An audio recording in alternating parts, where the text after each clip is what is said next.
Okay, I'm gonna get going. It looks like our numbers are fairly stable.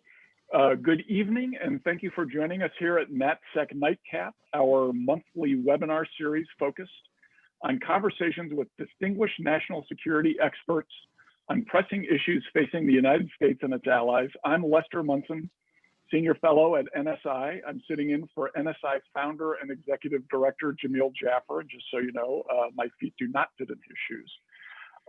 This month, we are joined by Dr. Heather Wilson. It's a huge thrill for us to have her. Dr. Wilson is the 11th president of the University of Texas at El Paso. Prior to joining UTEP, she served as the 24th Secretary of the United States Air Force from 2017 through 2019. While Secretary of the Air Force, Dr. Wilson focused on restoring the readiness of the force, which had declined after years of combat and budget constraints.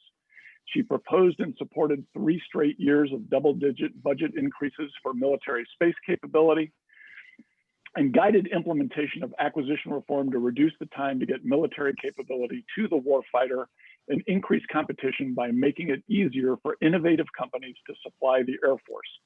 Previously in government, she was a member of the U.S. House of Representatives, representing New Mexico's 1st Congressional District. Dr. Wilson, thanks very much for joining us. It's my pleasure. So we're gonna go with a question and answer format tonight. For those of you in the audience, and it looks like we've got a pretty good number, if you would like to propose a question, please use the Q&A function at the bottom of your screen, and I'll review the questions in there and read them to President Wilson. So please just go ahead as you are struck by the need to ask questions, go ahead and put it in there. President Wilson, let's start at, as it were, 300,000 feet.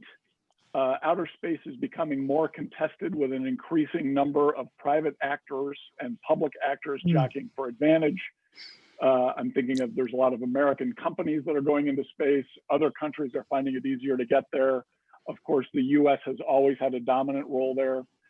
What do you see as the nature of the threat in space, and how do you think we should be going about combating it? Well, first of all, I don't think there's any real concern about the commercial use of space, and it is enabling all kinds of technologies that are making our lives better.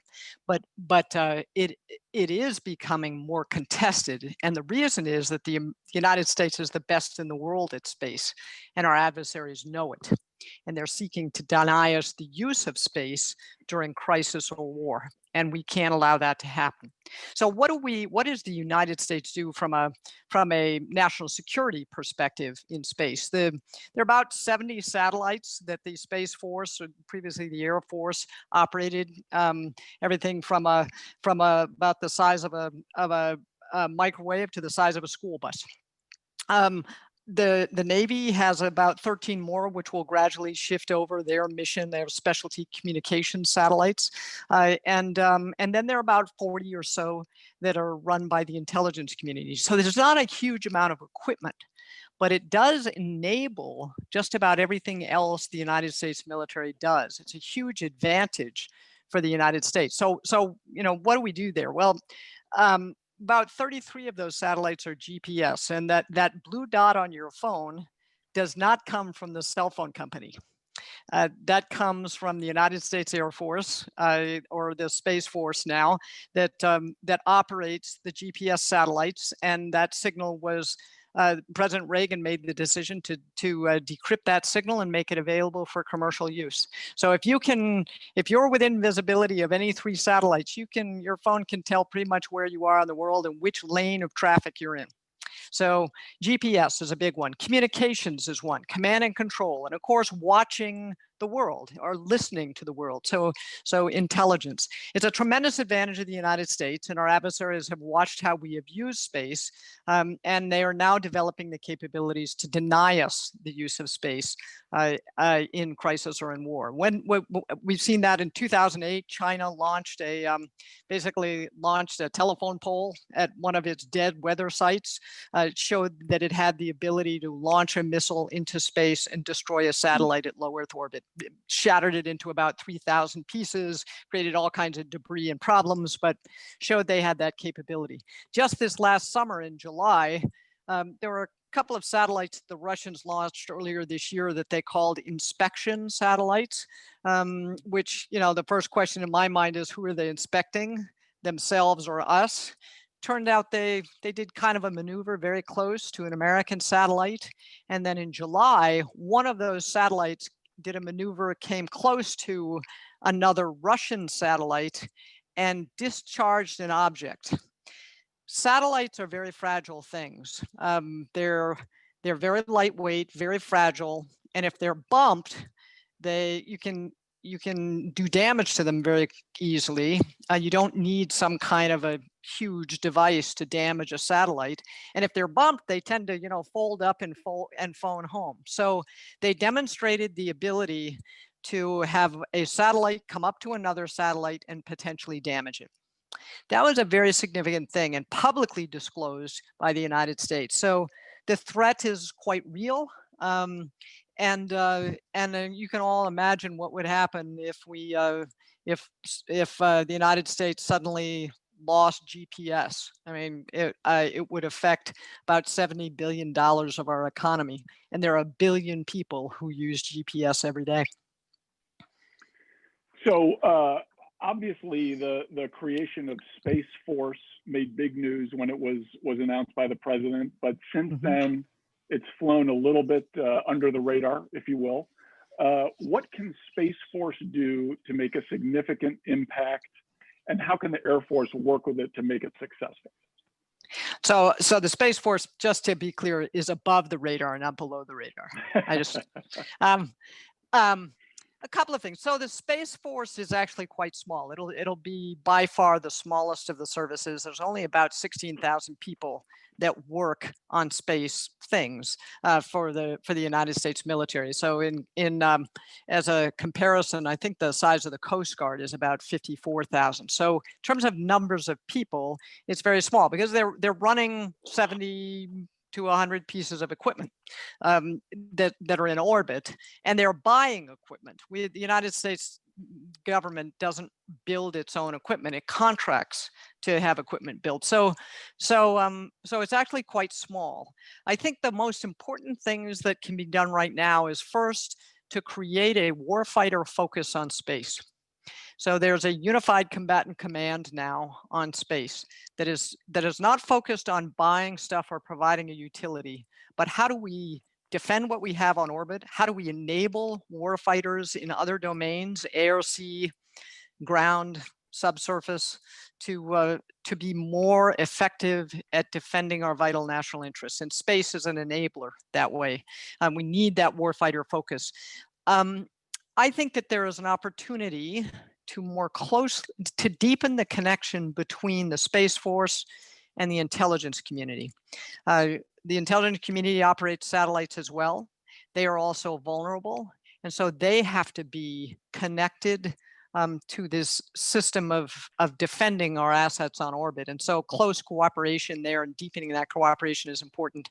The thing I worry about most, honestly, Lester, is that it's so small that when it no longer becomes the cool new toy, that it'll be very easy to be crushed in the, it's the ant among the elephants in the Pentagon. When you have 70 pieces of equipment and the United States Navy is talking about 355 ships, their biggest piece of equipment doesn't even compare in size to, it's just small.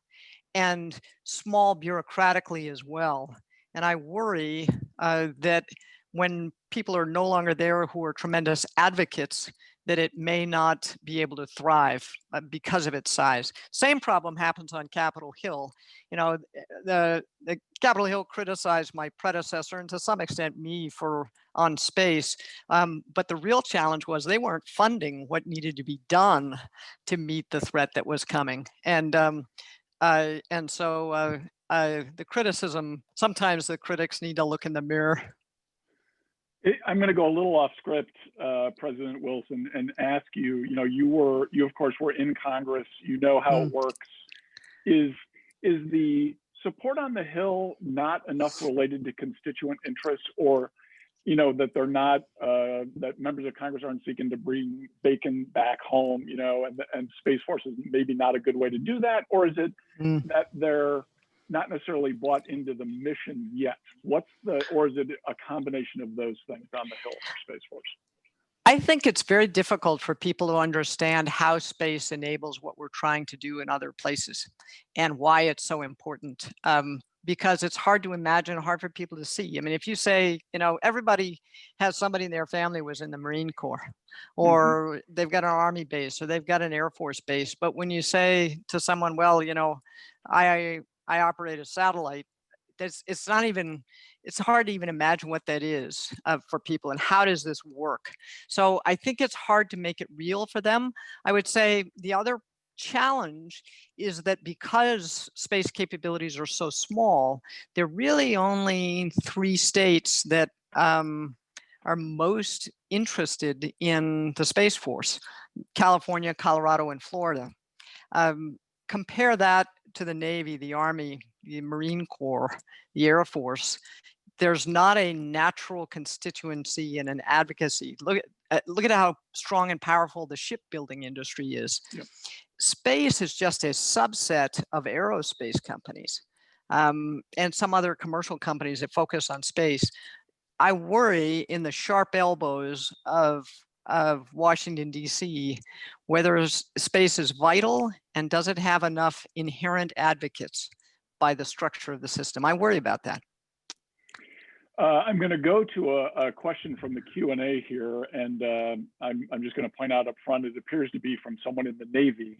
So this may be a hostile question. Okay, I'm ready. Pointing out that one of the next phases of our presence in space is going to be a permanent presence on the moon.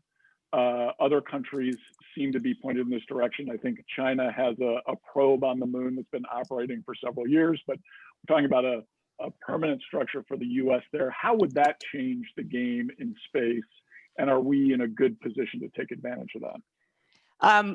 First of all, the moon exploration and on the way to Mars is actually done by NASA in our government structure rather than by the Pentagon and the military services. But I do think that we're an exploring spacefaring nation and we should be there. The one thing that is interesting, China launched a satellite that went out beyond the normal high orbit. And the question becomes, all right, are we vulnerable not just from co-orbital satellites or from something that's launched from the Earth, but are they thinking about something coming back in, so are they trying to get you behind you to knock you out, right? So I think there's a little bit of concern there on exactly what are they exploring.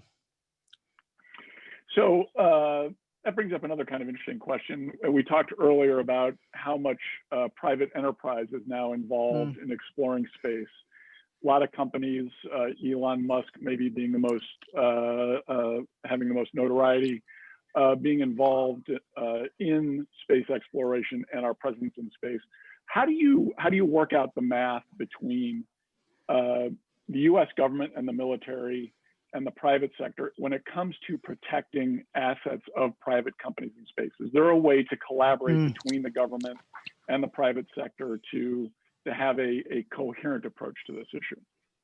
Well, since the dawn of the satellite age, the United States Air Force, and now I assume they've shifted over to the Space Force, it's on its way to the Commerce Department eventually, but has kept track of all objects in orbit around the Earth that are larger than about a softball, and have done that, kept the catalog for the world. Interestingly, irrespective of other kinds of geopolitical things going on. So when we actually warned the Chinese about debris they created that may interfere with one of their satellites. It's just remarkable responsibility that the United States took on and continues to provide. There's just as a funny aside, after Elon Musk did the test, when we put the Tesla up in orbit with that, with the space guy in it, that actually was added into the database, and somebody screenshot it and sent it to me when I was Secretary of the Air Force. It, honest to goodness, gives the number of the object, and then it says Tesla, comma, red after. It was just a hilarious approach to things. But with respect to commercial satellites, commercial communications is actually a tremendous, the government buys a lot of commercial communications and buys some other things for Earth observation. But those satellites are valuable to the United States government, but so is all kinds of satellite communication and entertainment in your dish network. So there's a lot in space that's commercial. I would say that there are people who advocate using commercial space as a substitute for very expensive military space. And I will tell you that launching hundreds of cheap satellites a year into orbit for all missions fails in combat. It would be fine if it's an uncontested domain. But the whole point is we have to change the way we're looking at this because it will be contested. So you can say that my Subaru is a lot cheaper than a mine-resistant combat vehicle, but if somebody's shooting at me, I'd rather be in the mine-resistant vehicle. It's not going to survive. So there are things that you can use commercial industry for, but there are some missions that you cannot use it for. And the important thing is to think about which is which. So you wrote an op-ed. It appeared in the Wall Street Journal, I think yesterday, maybe the day before. Yeah, 2 days ago. Yeah, something like that. Yeah. Congratulations. And you talked about the electromagnetic spectrum owned by the Department of Defense, and you kind of talked about some options we may have to have greater utility from that spectrum. Can you talk about that issue and the Sure. point you were making in the op-ed? Well, one of the challenges that we have, and it's been discussed pretty widely, I guess, is that the whole telecommunications industry, the equipment industry, is no longer an American industry. And when it comes to 5G, very fast communications, the next generation of fast communications, the leading companies are Chinese companies. China has taken an interesting approach to the internet. When at the birth of the internet, they decided they were going to try to control what their people saw and what they could do on the internet, simultaneously try to dominate the industry from an equipment point of view. The question to me is, how can we not, the United States government we're terrible at subsidizing industry, and that probably wouldn't work. But is there a way to take what the government does have? The government controls the spectrum, and it has a pretty large chunk of national security spectrum that's set aside entirely for national security purposes. Government spectrum is actually underused on most days. It's vitally needed on America's worst day. So is there a way to go out to American innovators and say, okay, can you come up with a way technically to use this spectrum most of the time, but have radical preemption rights for national security at a moment's notice if needed? Because if you can then say, all right, we're going to do this for 5G and cause private sector investment to be able to share this very valuable spectrum. And so use American innovation and investment, which is what we're better at in the private sector, to beat the Chinese top-down, centrally controlled approach. And I think that has potential. There's a proposal working its way through the bureaucracy in the Pentagon that looks at that, but it's not what they usually do, right? They're used to just licensing spectrum, auction it off, and protect what the military needs. Well, it's a limited resource. This is a scarce resource. How can you use it better to achieve the bigger national security objective of making sure China doesn't own the joints and sinews of the internet? So that was the idea. And I think they need to go forward with that. I think they need to accelerate that proposal and see what, go out there with a request for proposals or request for information and say, all right, what do you got? What's the technology that could really bring 5G American made? And see what happens, see what they've got. Do you have a sense of any other granularity on what kinds of innovation that might unleash, and if we were able to have that kind of flexibility? Well, I think there are several. It's not that hard a technical challenge, really. I mean, most of us who have enough gray hair remember on Saturday mornings when the TV would put out a tone and it'd say, "This is a test of the emergency broadcast system." Under the telecommunications laws of the United States, every radio station and television station has to have equipment in their control rooms that allows the government to, throw a switch and take over the television broadcasting. What's the equivalent in the advanced digital world? Now, it's more complicated because you've got more towers and you get distributed networks and things. But we've got more tools too. We've got advanced computing power, which we didn't have in the 1950s when TVs were first invented. So I think there will be companies who come in with interesting proposals, and I think we should be open to what they are.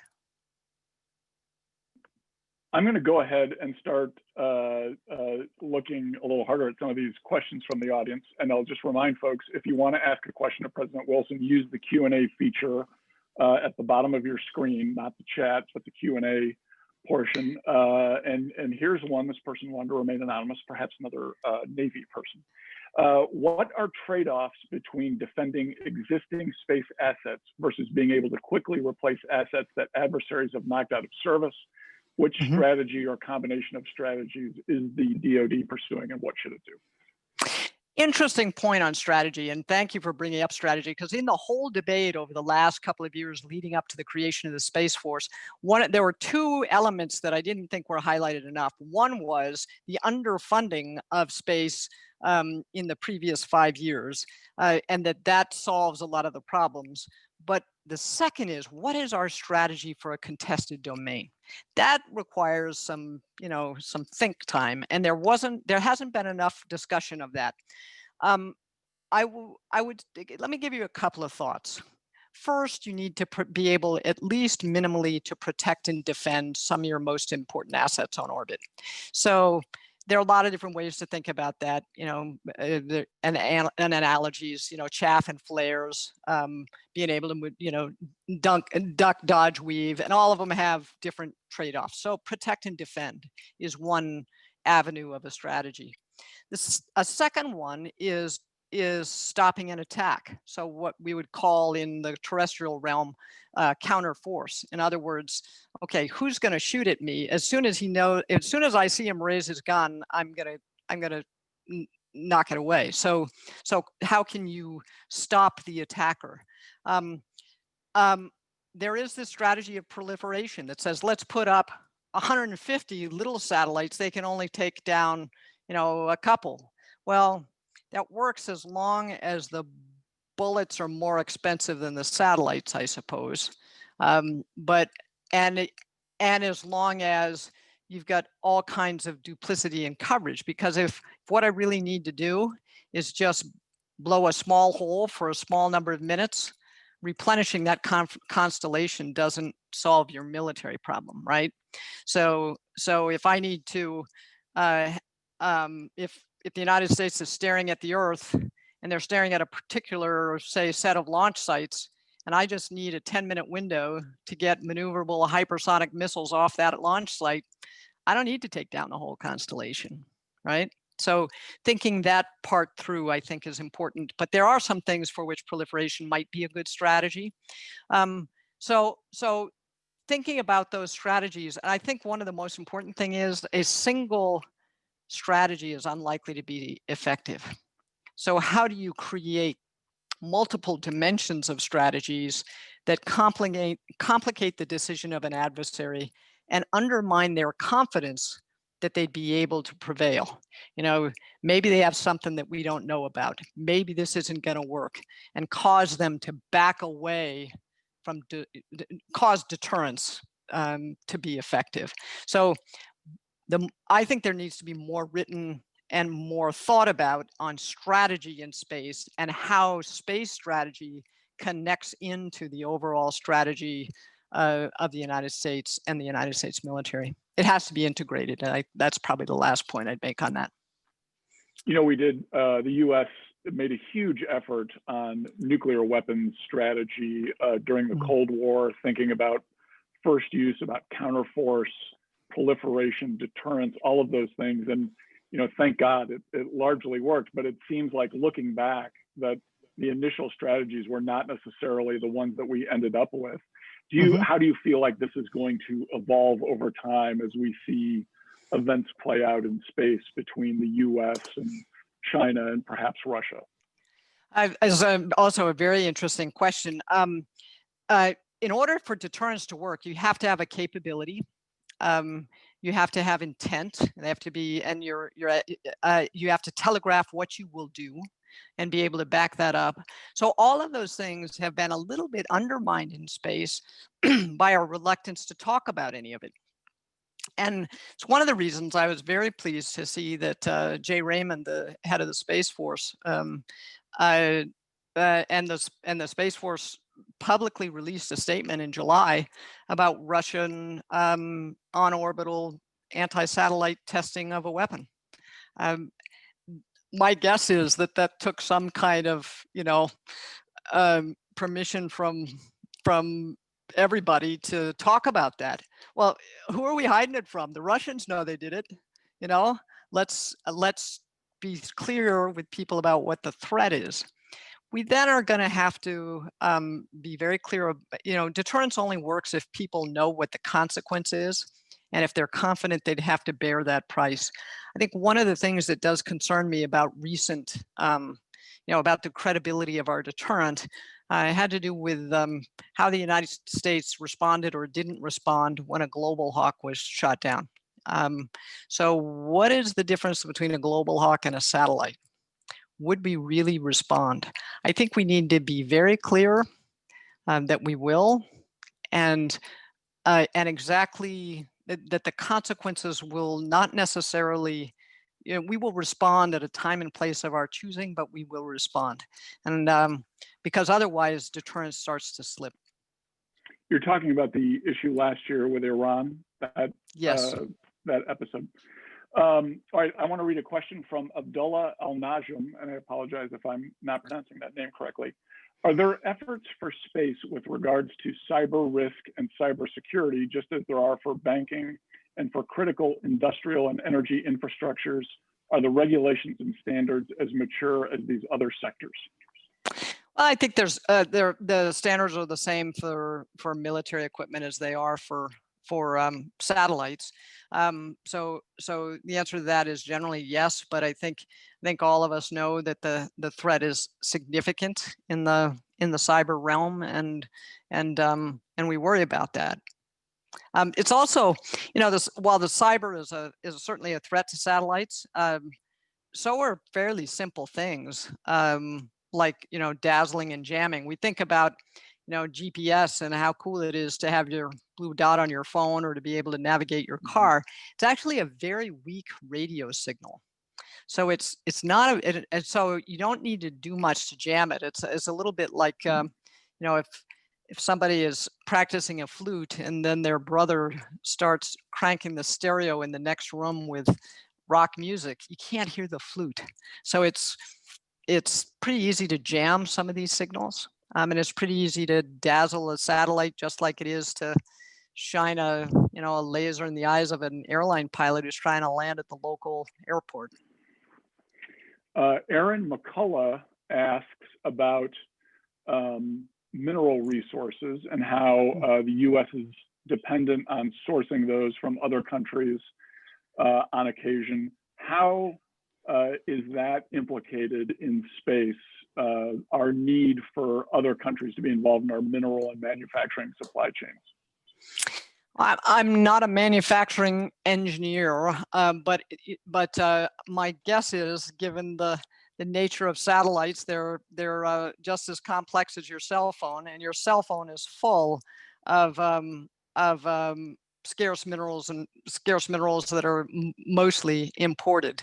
And there's been an effort to try to onshore some of those, particularly those, or develop technologies, mining technologies to cost effectively mine rare earth minerals that are found only in large concentrations, particularly ones where we're dependent on ones where the supply is primarily from China. Some of those are bearing some fruit, but there was, I'm trying to think, it was how long ago it was, but I think Japan did something or said something the Chinese didn't like, and they started having trouble with their supply chain of rare earth minerals. And that got everybody's attention. The United States doesn't want to be dependent on adversaries for things that are critical for our economy or our national security. This is a question from Teresa Hitchens. Shifting gears, do you see a major shift in the composition of the future Air Force aircraft force structure from piloted aircraft to drones anytime soon? Or do you think the long-standing service culture will continue to resist? Well, the number of squadrons of aircraft that are manned has declined significantly over the last 20 years, while the squadrons of unmanned aircraft have increased. So that transition has been going on. The question is really what is the mission, and what is the kind or piece of equipment that you need to accomplish that mission? And then how do you make all of these things work together as part of a campaign plan? So I think the Air Force has certainly made that adjustment, but it's not just the Air Force. All of the services are using different sizes and types and ranges of unmanned aerial vehicles, and so are our adversaries. I want to ask you about kind of grand strategy as the U.S. shifts from a global war on terror posture to great power competition. Mm-hmm. How do you see the role of the Air Force evolving into that? It's not really a new mission, but evolving into that mission over the next decade or so. And before you answer, I just want to remind the audience, if you want to ask a question, use the Q&A function at the bottom of your screen. Okay, President Wilson. With respect to the shift, if you look at, and look at the nature of the threats in the world, if you look at the campaign plans for the Pacific, they are largely dependent on Navy, air, and space forces. If you look at the campaign plans for Europe and the Middle East, they are largely ground, air, and space forces. There's something common there, which is all of our campaign plans heavily depend on air and space forces. And the Air Force has actually been the force that's been, in my view, most overextended throughout the global war on terror as well. Because even when, when we were fighting ISIS in Syria, it was mostly indigenous forces supported by intelligence, exquisite intelligence, and American and allied air power. So, the United States Air Force went to war over 29 years ago and never came home. It is heavily relied on and pretty overextended. So it's vital to everyone, and it's one of the other things. Even though it's in every operating plan, but it's interesting to look at the other services. And I didn't, before I worked in the Pentagon, I never really thought about these kind of things, but the other services have levels of readiness, because there are some forces that will be there in 30 days and some in 60 days, and it's then you have to call up the reserves and those things. The Air Force doesn't have tiered readiness because we are the stopping force. We're the ones who have to be there immediately. So there's no 30 or 60-day call up kind of thing. So it is very high levels of readiness, globally available, moment's notice, send a message. And the Navy sends messages as well, and where we send the fleet, but so does the presence of B-52 bombers escorted by F-22s and F-35s. So it's it's heavily used in every one of the war plans. And then you add on to that 2 legs of the strategic nuclear deterrent. Another question from our audience, William Thur, again, I hope I'm pronouncing that correctly, asking about COVID conditions, and now that you're seeing a lot of people not going into the office, they're working from home, the government's had to make some adjustments. I presume similar things are happening in the military, but as you've seen that and lived that in your current job and thought back to being a Secretary of the Air Force, have you thought about how that distributed network approach to, kind of workaday issues could impact, the next generation of war fighting or of defense posture for the United States? Do you have any thoughts on that kind of very broad topic?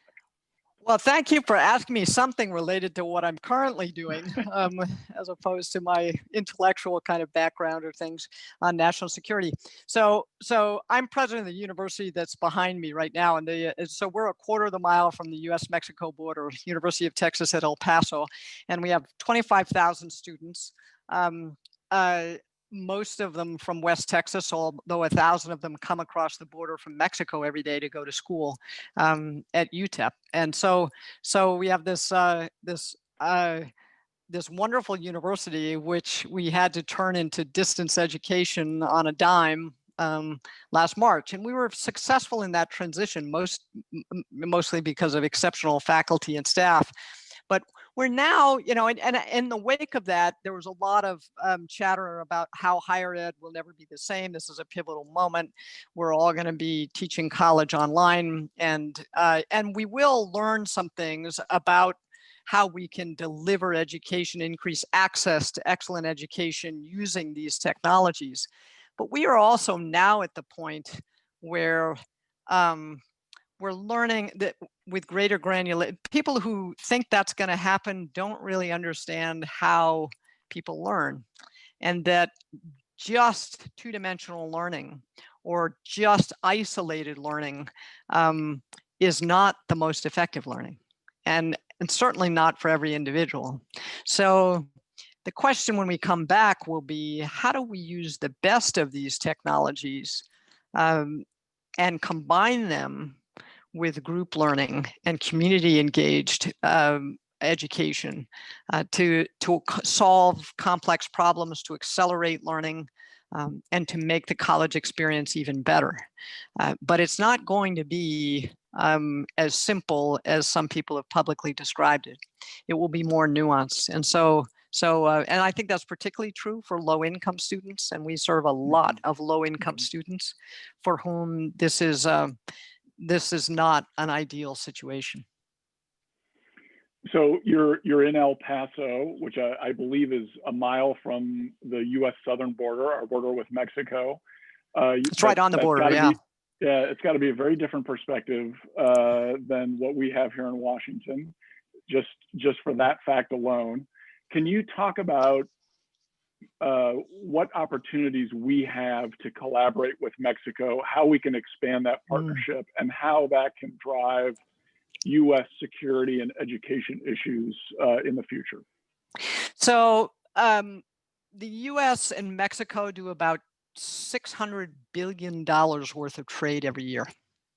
The city that's behind me, we're right on the, so this is the fourth largest manufacturing area in North America, is El Paso Juarez. It's a community, it's a binational, bicultural community divided by a river. 5 bridges go across it. It's a fascinating international community, but on most of the manufacturing is on the other on the Maquiladora, on the Mexico side of the border, but there's huge transportation networks through this region.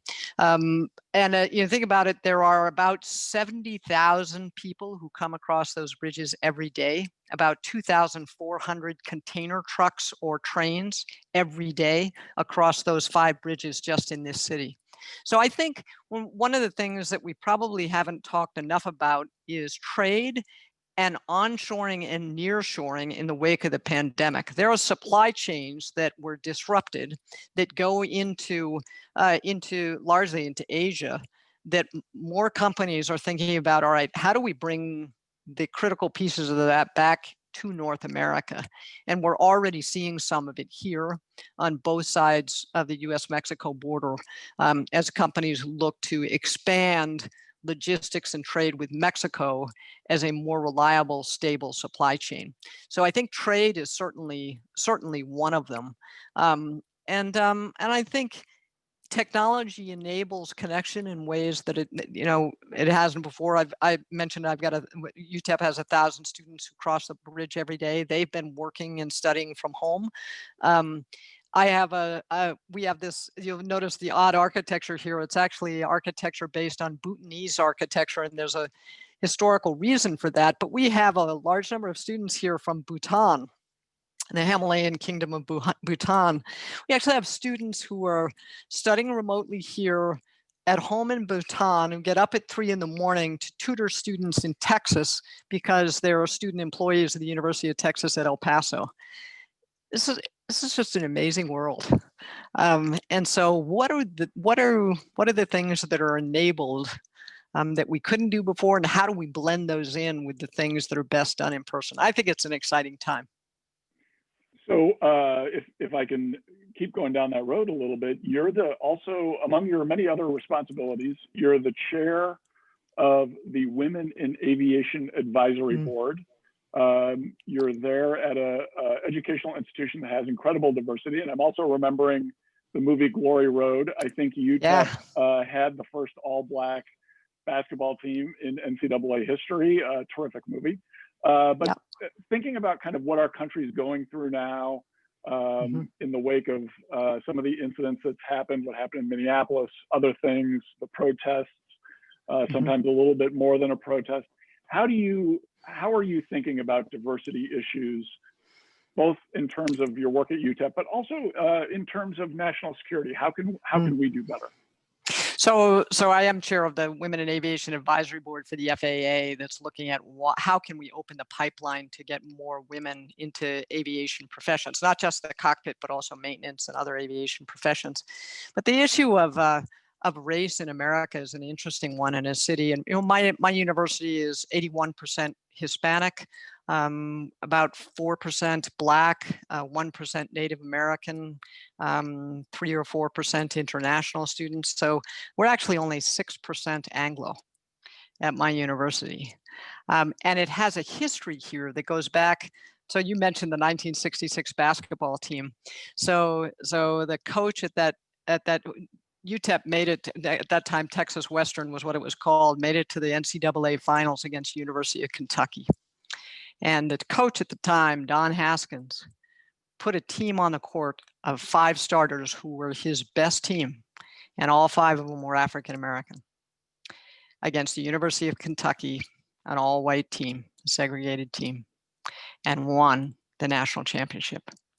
That changed college athletics. It didn't just, it was a great victory for UTEP and still celebrated here, but it changed college athletics.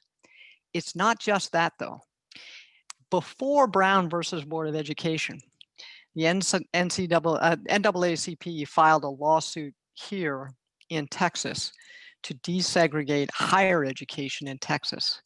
That case was an El Paso case. The leading lawyer was a local lawyer, but his backup was a guy named Thurgood Marshall. The judge, the federal judge who decided the case, was from El Paso. He had been a longtime legislator and community leader. And even though the UT system capitulated, and this was in 1957, I guess, when the case finally was decided, he decided the case even though the facts were no longer the same. And they said, yeah, we'll go ahead with integration, because he wanted it to be irreversible. And he declared segregated higher education to be unconstitutional. That was here at UTEP. So we have a heritage that we try to build upon, and a responsibility to lead. And I'm very proud of our students that our athletes, as well as others, are building off of that heritage, talking about together we commit, TWST, Texas Western College. And I've seen that at other places. I saw that at the Air Force Academy, where they're celebrating the red tails, the Tuskegee Airmen, Um, so I think young people connect to their stories and their history, and then they rise to the challenges of a new generation. And I'm really proud of what I'm starting to see here, um, from young people, and the way in which they're leading us forward. Terrific American stories and situation. Okay, I'm going to turn back to some of our audience questions, and this is more in the space and Air Force realm. Here's from an anonymous participant. How well prepared is the bomber fleet to balance its requirements in the coming years as old bombers are retired and new bombers come online? um, Gosh, you're taxing my memories and things here, but all right. So the B-21, as far as I know, is still on schedule. That'll be the United States' next bomber. The intention is to retire the B-1 bomber, and have a fleet of entirely B-52s and B-21s. At least I don't think that decision has changed. The real question will be, how big does the bomber fleet need to be, and do they need more squadrons overall? A couple of years ago now, the Air Force did a study on what would it take to implement the national defense strategy of the United States, and what kinds of squadrons would be required. One of the things that came out in those studies was the real importance of the ability to project power from long distances, and those are penetrating bombers, or bombers that can fly standoff and then shoot. So I don't know that. I saw something from the Air Force Association and from the head of Global Strike that they may need more bombers than they're currently planning. I wouldn't be surprised. But the overall conclusion of that study was the Air Force is too small now. It is too small in the future, and they need to grow it to about 386 squadrons. All right, here's a question from someone who seems a bit skeptical. Do you think the establishment of the U.S. Space Force pursuant to SPD-4 made any practical difference in U.S. space readiness, or was this just a rebranding of the United States Air Force Space Command, which was already efficiently managing in this context? Well, I'm not all that. I'm more focused on capability as a person than I am on organization charts. I will, and I think that's pretty well known. But I think the most important thing is the Space Force was kept inside the Air Force. So they didn't try to disconnect it and recreate a whole acquisition bureaucracy and budget development bureaucracy and everything, and recruiting. And this force is smaller than the Texas National Guard. So it's a very, very small and very important, but you don't need to put a huge bureaucracy on top of it and make it kind of topple over. So it needed to be, so it's still connected and within the Air Force. I think that's a good thing. The one thing that I would say is I don't think we've completely straightened out the acquisition pieces yet. There are 7 different entities in the Pentagon that buy space equipment.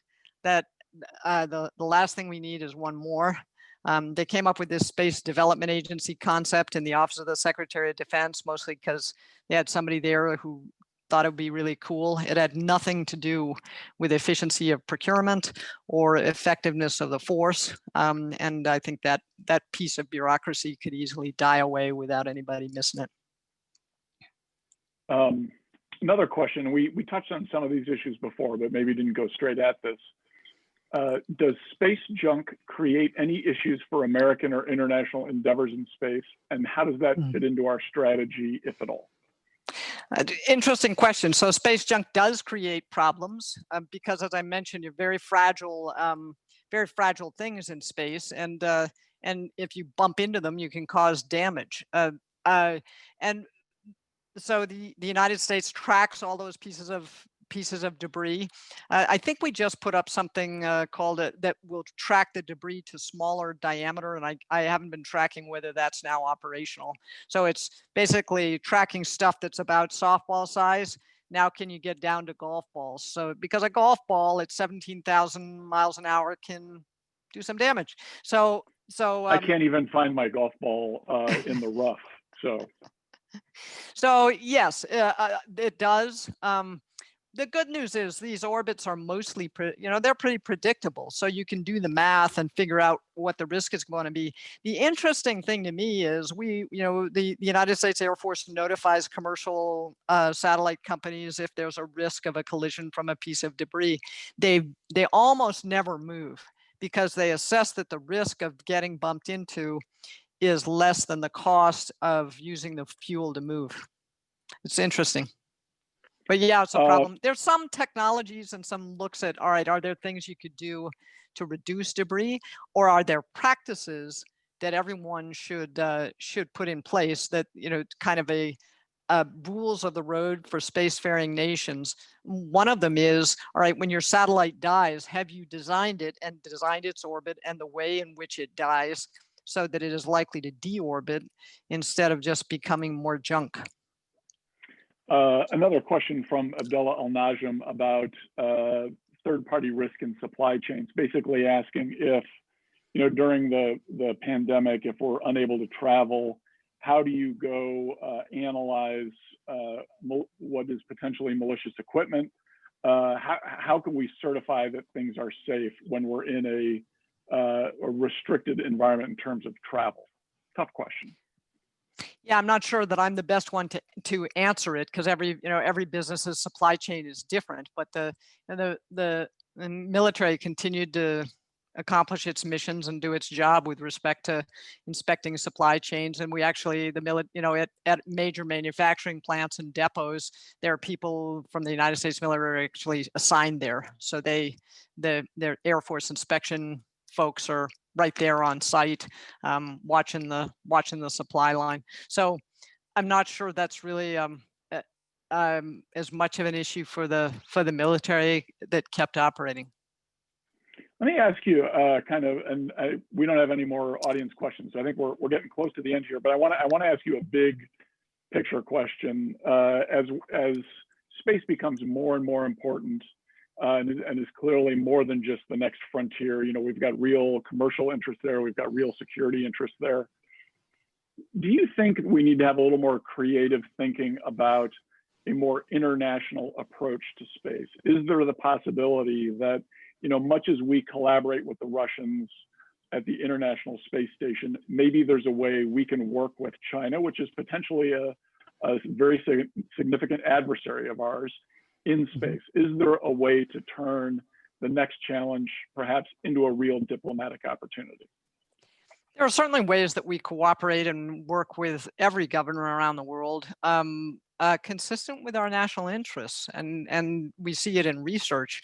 But we have very close relationships with our allies in space, and deepening relationships with allies, and they come to our training sessions. We opened a lot of our training to allies. We have a combined space operations center, so combined meeting our allies are at the table too. So I think but the real question is there something that we could do with a potential adversary? It's interesting. One of the things about announcing what the Russians did in space in July is they're the ones who are the strongest advocates for, arms control in space to try to limit what the United States is doing, in spite of the fact that they are developing on-orbital weapons. So some of these advocates for arms control in space, or can't we all be friends? Well, we need to smile, but know that the vital interests of the person across the table may not be ours, and that we will never turn our back on a potential adversary. We need to be prepared to fight and defend our way of life, and that's what the United States military does. All right, I'm going to use my moderator's prerogative to say this will be the last question. Have you seen Steve Carell's Space Force? And if so, what did you think? Okay, so here's the funny thing. When they started advertising that, both my kids texted me and said, "Mom, we got to have a watch party and watch this together." Then the former Secretary of the Navy, was a great friend, Richard Spencer. He and I communicate with text each other usually, and I said, "Dude, we've got to see this." And he said, "My kids told me the same thing." and then Dave Goldfein, the former chief of staff, and I also stay in touch, and he thinks they should have cast somebody else in his role, but I guess he says that Danny DeVito wasn't available or something. I saw the first episode, cracked me up. It was very funny. Good. I I I I haven't seen anything other than the first one. Yeah, I saw the first one. I thought it was okay. President Wilson, thanks a lot. I thought this was a terrific conversation. We appreciate you taking all this time to be with us. Really, thank you very much. It was very generous of you to do this. Okay, have a wonderful evening. Thanks. All right, and I want to, before we totally end, I want to say thank you to everyone else who joined us for this insightful conversation. At the conclusion of this, there'll be a survey available to provide feedback. Please let us know how we are doing, other topics you'd like us to cover. NatSec Nightcap is a presentation of the National Security Institute. Learn more about the Institute and our upcoming events at nationalsecurity.gmu.edu or follow us on Twitter at MasonNatSec. Join us again in a month for another round of our NatSec Nightcap. Thanks, everyone, and good night. Thank you. Take care, Lester.